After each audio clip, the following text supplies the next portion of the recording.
What's up, everybody? Today I'm going to talk about... I'm sorry, is all this distracting you? Well, that's perfectly understandable. Unnecessary items and movements in your frame are distracting and highly unprofessional. Many videographers, influencers, and content creators these days make videos with all kinds of distractions and ruckus going on in the background, and it has to be addressed. So here are a few distractions you don't allow in your frame. Unnecessary movement. Moving distractions like Lamel here can sometimes grab my audience's attention better than I can. He's moving around, he's making noise, and he's even taking my attention away from the video. Things like pets or people moving around behind you will draw viewers' attention to everywhere in your frame but you. Distractions like this leave me vulnerable to losing my hold on your attention. As a content creator addressing your audience, one of your most important jobs is to maximize their engagement with your video. If I'm recording myself talking about organization techniques when editing, and I just make a quick announcement saying, "Oh, sorry about Lamel here, don't mind him, he's just sweeping," that won't make my audience more engaged, nor will it excuse my mistake. If anything, addressing the distractions to the audience is a lot worse than just ignoring them, because now I've verbally given Lamel a stage to hold your attention. Of course, in this instance, that's the purpose of this video. So when you're recording, just make sure no one enters the frame, and if they do, there's nothing wrong with editing it out and filming a segment over. Flickering lights. Flickering lights can potentially trigger symptoms in a viewer with any sensitivity to bright flashing lights. We're naturally drawn to bright lights and flashing colors, so having them in your video is destructive to your hold on the audience's attention. This light here, it's just flashing in my face and it's upsetting my eyes. It's not even a matter of whether it's adding anything. My issue is figuring out the fastest way to turn it off. Flashes from your phone, your lights blinking on and off, or a strobe light setting on your LED lights is not the move. Get it together. Irrelevant items. I'm referring to items that don't add value or significance to the content of your video, like this applesauce or this idle mask. None of these things hold any value besides being distractions for me to talk about. Instead of being engaged with my content, you're more likely to be reading the labels like, what kind of applesauce does he have? Or what kind of flavor is it? These are all irrelevant questions, and it's my fault as a content creator for not eliminating these distractions that spark these questions. You don't want to be that content creator. Also, if you have a bunch of miscellaneous items mixed with props that are important to your video, your viewers won't know what to look out for. They won't be able to piece together what it is that you're talking about. Props are great tools to promote audience engagement. However, it's best to not get carried away with any items that distort the focus of your video. Also, items that distort the focus of your video is food.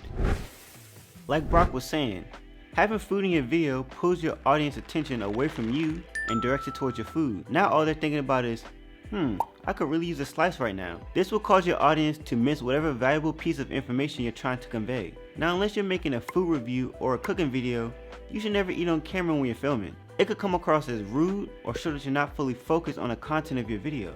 Worst case scenario, you could spill your food all over yourself and all over your work area. And check this out, imagine if I was eating a burger and all of the contents fell all over my shirt and all over my desk while I was talking.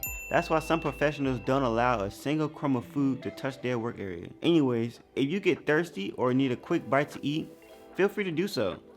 We all have to eat at some point. Just remember, edit it out if you do.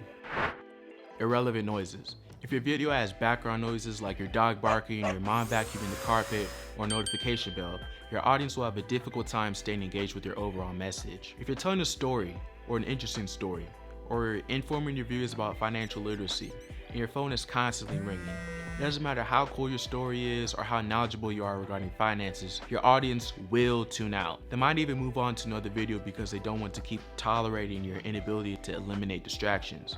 Regarding phones, it's always best to turn them on Do Not Disturb when you're filming. Another serious distraction regarding your sound is low quality audio. Your audio is a key component in content creation. If you want to have a higher quality audio that focuses on your voice, it's best to use a lavalier microphone or a shotgun microphone. These devices will have a better audio recording of your voice and eliminate other background noises like your dog barking or your phone buzzing. So here's an example of what good audio sounds like when you use a boom or a lavalier mic. Multiple resources and perspectives ensure that services are developed collaboratively. Now here's an example of what it sounds like without using the boom or lavalier mic. Multiple resources and perspectives ensure that services are developed collaboratively. Now, do you hear the difference?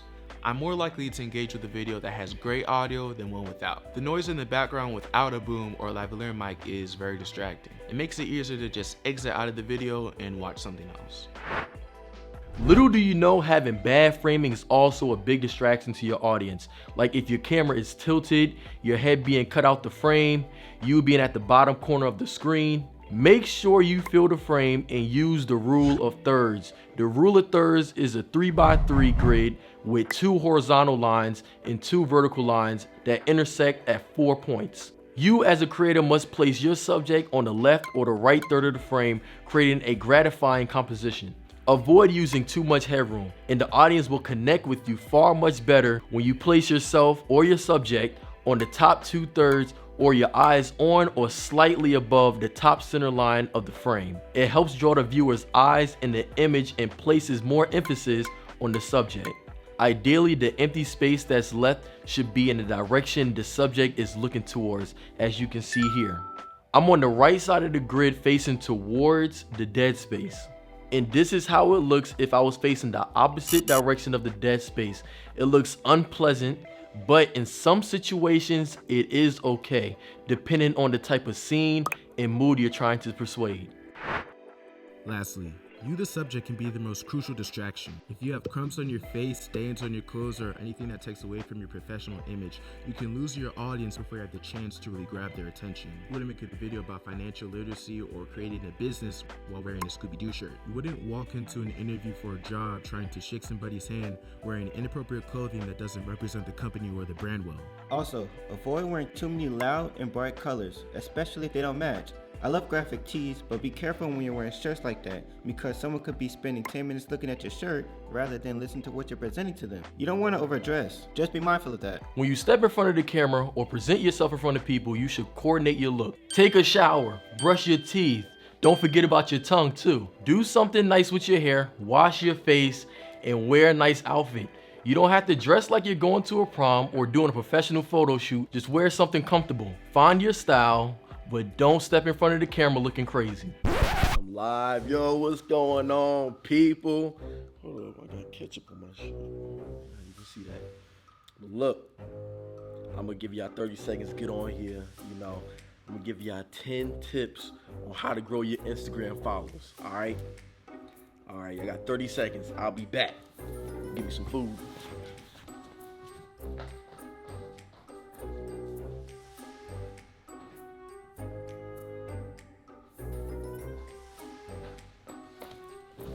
Alright, y'all. Alright, so look. First thing you want to do is you want to be able to post consistently, like at least 4 or 5 times a day. That's how you can grow some followers, man. Don't do it the non-legit way. Don't try to pay for followers because you're not going to get any real engagement on your post. So I'll lay off with that.